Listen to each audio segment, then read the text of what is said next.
Chilli powder, ಸಖತ್ ಖಾರ ಬಣ್ಣ ಮತ್ತು ರುಚಿ ಆಚಿ ಚಿಲ್ಲಿ ಪೌಡರ್.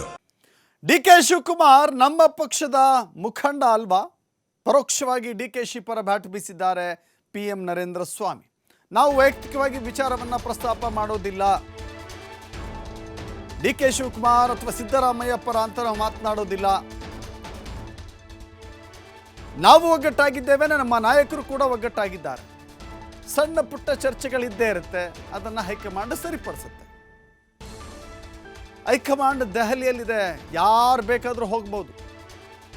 ಈ ವಿಚಾರವನ್ನು ಮಳವಳ್ಳಿ ಶಾಸಕ ನರೇಂದ್ರ ಸ್ವಾಮಿ ಹೇಳಿದ್ದಾರೆ. ತಪ್ಪು ನೀವು ಹೇಳ್ತಾ ಇರೋದು. ಅವ್ರಿಗೆ ನಮ್ಮ ಜಿಲ್ಲಾ ಉಸ್ತುವಾರಿ ಸಚಿವರಿಗೆ ಕೇಂದ್ರದ ಸಚಿವರ ಅಪಾಯಿಂಟ್ಮೆಂಟ್ ಸಡನ್ನಾಗಿ ಸಿಕ್ತು. ಪ್ರಮುಖವಾಗಿ ರಾಜ್ಯದ ಬೇಡಿಕೆಗಳನ್ನ ಕೇಂದ್ರದಿಂದ ಪಡ್ಕೊಳ್ಳೋವಂಥದ್ದು ಭಾಳಷ್ಟಿತ್ತು. ಅದಕ್ಕೆ ಹೋಗಿದ್ದಾರೆ. ನಾವು ನಿನ್ನೆ ಇದೇ DCC ಬ್ಯಾಂಕ್ ವಿಚಾರವಾಗಿ ನಾವು ಬೆಂಗಳೂರಿನಲ್ಲಿ ಚರ್ಚೆ ಮಾಡಿ 3.5 ಮೇಲೆ ಅವ್ರು ಹೋಗಿರೋದು. ಇದಕ್ಕೆ ವ್ಯಾಖ್ಯಾನ ಏನೇನೋ ಕೊಟ್ಟರೆ ಏನು ಹೇಳೋದು. ಈಗ ಬರ್ತಾ ಇದ್ದಾರೆ ಅವರು, ಏನು ರಾಜಕಾರಣ ಮಾಡಿದ್ದಾರೆ ಅಲ್ಲಿ. ಈಗ ಯಾರು ಈ ವಿಚಾರದಲ್ಲಿ ಉತ್ತರ ಪ್ರಶ್ನೆ ಎರಡಕ್ಕೂ ನಾವು ಅರ್ಹರಲ್ಲ. ಇದು ಸಂಪೂರ್ಣ ಹೈಕಮಾಂಡ್ ಸಂಬಂಧಪಟ್ಟಂತ ವಿಚಾರ. ಯಾರಿಗೆ ಗೊತ್ತು ಇದು ಆಗಿತ್ತು ಇಲ್ಲ ಅನ್ನೋದು ಯಾರಿಗೆ ಗೊತ್ತು? ಈಗ ನಾವು ಅವರ ಒಂದು ಹೇಳಿಕೆಗಳು ಮತ್ತೊಂದು ಇವುಗಳ ಬಗ್ಗೆ ವ್ಯಾಖ್ಯಾನ ಮಾಡೋರು ನಾವು. ಈ ಎಲ್ಲವನ್ನ ಸೂಕ್ತ ಕಾಲದಲ್ಲಿ ಜವಾಬ್ದಾರಿಯುತವಾಗಿ ನಮ್ಮ ಪಕ್ಷ ತೀರ್ಮಾನ ತಗೊಂಡಿದೆ. ನಮ್ಮ ಪಕ್ಷದ ಮುಖಂಡರಲ್ವಾ, ಮುಖ್ಯಮಂತ್ರಿಗಳು ಇವತ್ತು ಸಿದ್ದರಾಮಯ್ಯನವರಲ್ವಾ. ಹೈಕಮಾಂಡ್ ನಮಗೆ ಸೋನಿಯಾ ಗಾಂಧಿ, ಖರ್ಗೆ, ರಾಹುಲ್ ಗಾಂಧಿ ಎಲ್ಲರೂ ಇದ್ದಾರಲ್ವಾ. ನಮ್ಮ ಪಕ್ಷದೊಳಗಿನ ವಿಚಾರನ ಬೀದಿನಲ್ಲಿ ನಾವು ಚರ್ಚೆ ಮಾಡಕ್ಕೆ ನಾವು ಎಷ್ಟು ಅರ್ಹರು? ತಪ್ಪು ನೀವು ಹೇಳ್ತಾ ಇರೋದು. ಅವ್ರಿಗೆ ನಮ್ಮ ಜಿಲ್ಲಾ ಉಸ್ತುವಾರಿ ಸಚಿವರಿಗೆ ಕೇಂದ್ರದ ಸಚಿವರ ಅಪಾಯಿಂಟ್ಮೆಂಟ್ ಸಡನ್ನಾಗಿ ಸಿಕ್ತು. ಪ್ರಮುಖವಾಗಿ ರಾಜ್ಯದ ಬೇಡಿಕೆಗಳನ್ನ ಕೇಂದ್ರದಿಂದ ಪಡ್ಕೊಳ್ಳೋವಂಥದ್ದು ಭಾಳಷ್ಟಿತ್ತು. ಅದಕ್ಕೆ ಹೋಗಿದ್ದಾರೆ. ನಾವು ನಿನ್ನೆ ಇದೇ DCC ಬ್ಯಾಂಕ್ ವಿಚಾರವಾಗಿ ನಾವು ಬೆಂಗಳೂರಿನಲ್ಲಿ ಚರ್ಚೆ ಮಾಡಿ 3.5 ಮೇಲೆ ಅವ್ರು ಹೋಗಿರೋದು. ಇದಕ್ಕೆ ವ್ಯಾಖ್ಯಾನ ಏನೇನೋ ಕೊಟ್ಟರೆ ಏನು ಹೇಳೋದು. ಈಗ ಬರ್ತಾ ಇದ್ದಾರೆ ಅವರು, ಏನು ರಾಜಕಾರಣ. ಪ್ರತಿಯೊಬ್ಬ ಶಾಸಕರನ್ನ ಮಾತನಾಡಿದ್ರು ಕೂಡ ಇಂಥದ್ದೇ ಮಾತುಗಳನ್ನು ಹೇಳುವ ಸಾಧ್ಯತೆಗಳೇ ಜಾಸ್ತಿ. ಮುಖ್ಯಮಂತ್ರಿ ಹುದ್ದೆಯ ಬದಲಾವಣೆ ಶಾಸಕರ ಬೆಂಬಲದೊಂದಿಗೆ ನಡೆಯುತ್ತೆ. ಶಾಸಕರ ಬೆಂಬಲದ ಜೊತೆಗೆ ಹೈಕಮಾಂಡ್ ಕೂಡ ನಿಲ್ಲಬೇಕಾಗುತ್ತೆ. ಮುಖ್ಯಮಂತ್ರಿ ಆಯ್ಕೆ ಹೇಗಾಗುತ್ತೆ? ಕಾಂಗ್ರೆಸ್ ಪಕ್ಷದ ಲೆಜಿಸ್ಲೇಟಿವ್ ಪಾರ್ಟಿ ಮೀಟಿಂಗನ್ನು ಕರೀತಾರೆ. ಯಾರು ಮುಖ್ಯಮಂತ್ರಿ ಆಗಬೇಕು ಅಂತ ಹೇಳಿ ನಿರ್ಧಾರವನ್ನು ತೆಗೆದುಕೊಳ್ತಾರೆ. ಯಾರ ಪರವಾಗಿ ಅತಿ ಹೆಚ್ಚು ಜನ ಕೈ ಎತ್ತಾರೋ ಅವರು ಮುಖ್ಯಮಂತ್ರಿ ಆಗ್ತಾರೆ. ಆ ಆಧಾರದ ಮೇಲೆಯೇ ಈ ಬಾರಿಯೂ ಕೂಡ ಮುಖ್ಯಮಂತ್ರಿ ಆಯ್ಕೆಯಾಗಿದೆ. ಹೈಕಮಾಂಡ್ ಕೂಡ ಅದನ್ನು ಘೋಷಣೆ ಮಾಡಿತ್ತು. ಆದರೆ 2.5 ವರ್ಷದ ನಂತರದ ಒಪ್ಪಂದ, ಆ ಒಪ್ಪಂದದ ಬಗ್ಗೆ ಶಾಸಕರನ್ನು ಕೇಳಿದ್ರೆ ಶಾಸಕರಿಗೆ ಅರಿವಿದೆಯೋ ಅರಿವಿಲ್ವೋ, ಅರಿವಿದ್ರೂ ಕೂಡ ಬಹಿರಂಗವಾಗಿ ಮಾತನಾಡಲಿಕ್ಕೆ ಅವಕಾಶವಂತೂ ಕಾಣಿಸ್ತಾ ಇಲ್ಲ. ಮತ್ತಷ್ಟು ಮಾಹಿತಿ ನಮ್ಮ ಪ್ರತಿನಿಧಿ ಶಿವಕುಮಾರ್ ನೀಡ್ತಾರೆ. ಶಿವಕುಮಾರ್, ಒಟ್ಟಾರೆ ಬೆಳವಣಿಗೆಗಳನ್ನು ಗಮನಿಸ್ತಾ ಇದ್ದೀವಿ ನಾವು. ಒಂದು ಕಡೆ ಮುಖ್ಯಮಂತ್ರಿ ಹುದ್ದೆಯ ಪಟ್ಟನ್ನು ಸಡಿಲಿಸದೆ ಹಾಗೇ ಮುಂದುವರಿತಾ ಇರುವಂಥ DK ಶಿವಕುಮಾರ್ ತಮ್ಮ ಬೆಂಬಲಿಗರ ಮೂಲಕ ಹೈಕಮಾಂಡ್ ಮೇಲೆ ಒತ್ತಡ ಹೇರುವಂಥ ಒಂದು ತಂತ್ರದ ಭಾಗ. ಮತ್ತೊಂದು ಕಡೆ CM ಸಿದ್ದರಾಮಯ್ಯ ಮೈಸೂರಿನಲ್ಲಿ ಹೇಳಿದ್ದಾರೆ, ಹೌದು ನಾನೇ ಮುಖ್ಯಮಂತ್ರಿಯಾಗಿ ಮುಂದುವರಿತೀನಿ ಅಂತ ಹೇಳಿದ್ದಾರೆ. ಮುಖ್ಯಮಂತ್ರಿಯ ಹುದ್ದೆಯ ಬದಲಾವಣೆ ವಿಚಾರ ಯಾವಾಗ ಪ್ರಸ್ತಾಪ ಆಗುತ್ತೋ ಸಿದ್ದರಾಮಯ್ಯನವರೇ ಒಂದು ಹೆಜ್ಜೆ ಮುಂದೆ ಬರ್ತಾರೆ, ಹೌದು ನಾನೇ ಮುಖ್ಯಮಂತ್ರಿ ಅಂತ ಹೇಳ್ತಾರೆ. ಅದಕ್ಕೆ ಯಾರೂ ಕೂಡ ಮಾತನಾಡಿರುವಂಥ ಉದಾಹರಣೆ ಇಲ್ಲ.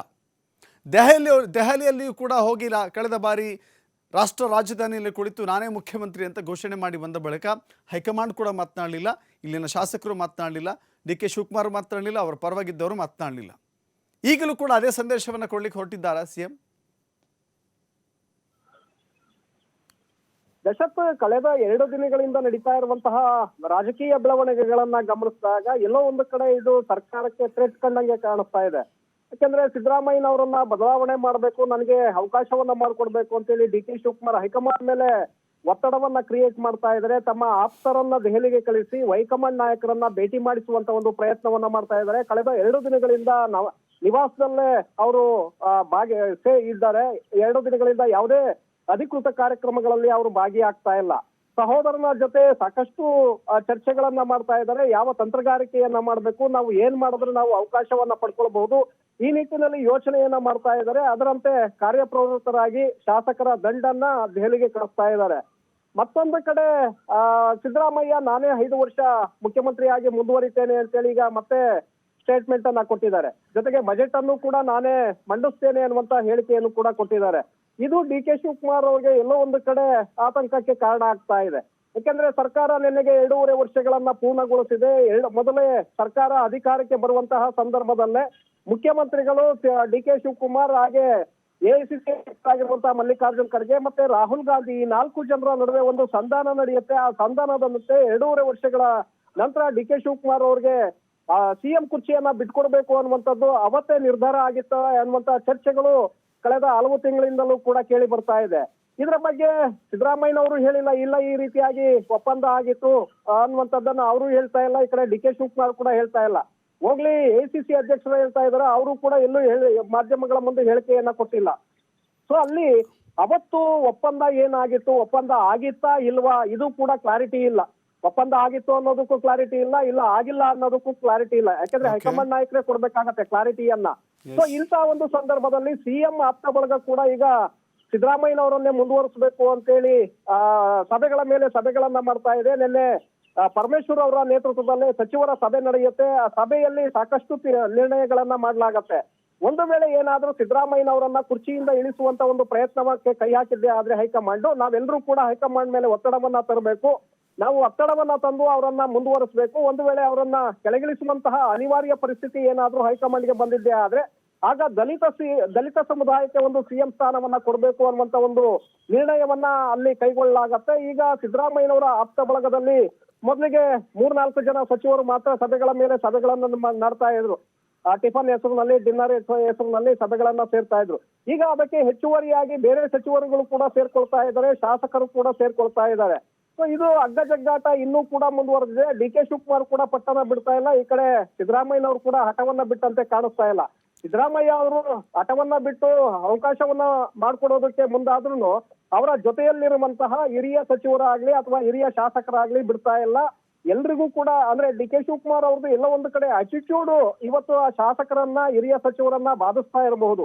ಆ ಕಾರಣಕ್ಕೆ ಅವರನ್ನ ಉಳಿಸ್ಕೊಳ್ಳೋದಕ್ಕೆ ಇವತ್ತಿಗೂ ಕೂಡ ಅವರು ಮುಂದೆ ಬರ್ತಾ ಇಲ್ಲ. ಎಲ್ಲರೂ ಕೂಡ ಸಿದ್ದರಾಮಯ್ಯನವರ ಹಿಂದೆನೆ ನಿಲ್ತಿರೋದ್ರಿಂದ ಈ ಒಂದು ಸಿಎಂ ಕುರ್ಚಿಯ ಫೈಟು ಮತ್ತಷ್ಟು ಹೆಚ್ಚಾಗ್ತಾ ಇದೆ. ಈಗ ಇವರು ದೆಹಲಿಗೆ ಅವರನ್ನ ಬೆಂಬಲಿಗರನ್ನ ಕಳಿಸಿದ್ರೆ ಈಗ ನಾಳೆ ನಾಡಿದ್ದು ಮತ್ತೆ ಸಿದ್ದರಾಮಯ್ಯನವರ ಕಡೆಯಿಂದಲೂ ಕೂಡ ದೆಹಲಿಗೆ ಒಂದು ತಂಡ ಪರೇಡ್ ಅನ್ನ ಮಾಡುತ್ತೆ. ತದನಂತರ ಹೈಂದ ಸಮುದಾಯಗಳ ಮಠಾಧೀಶರುಗಳು ಕೂಡ ಕಣಕ್ಕಿಳಿಯೋದಕ್ಕೆ ಈಗಾಗಲೇ ಸಿದ್ಧತೆಗಳನ್ನ ಮಾಡ್ಕೊಳ್ತಾ ಇದ್ದಾರೆ. Dasharath, thank you Shivakumar.